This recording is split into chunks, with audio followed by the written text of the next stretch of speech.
चल माशाल्लाह माशाल्लाह, गां बड़ी प्यारी बच्ची दी अल्लाह पाक साह लम्बे करे, अल्लाह पाक दी जिंदगी करे। माशाल्लाह गां दे माशाल्लाह जी थण भी चंगे ने, वाना चंगा सू, उम्र चंगी है ते गां घर रखण वाली, फिर बच्ची इन्नी चंगी गां दी। अल्लाह पाक इन्हां दे साह लम्बे करे, अल्लाह पाक इन्हां दी जिंदगी करे।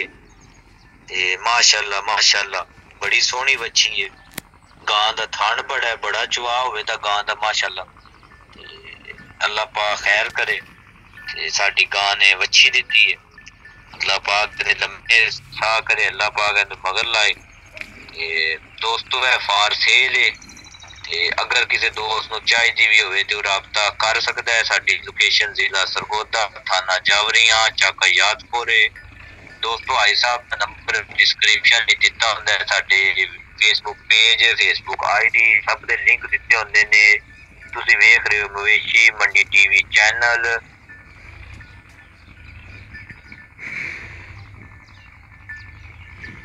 ते अपने चैनल नूं लाइक ते सबसक्राइब जरूर करियो, ते साडी अगली आने वाली वीडियो तक इंतजार करो। इंशाअल्लाह अपलोड करने पे कोशिश करने पे और भी जानवर दियां। इस तो अलावा साडे कोल बहुत गावां ने, जिस वक्त चाहिदी होवे साडे नाल राबता कर सकदा है।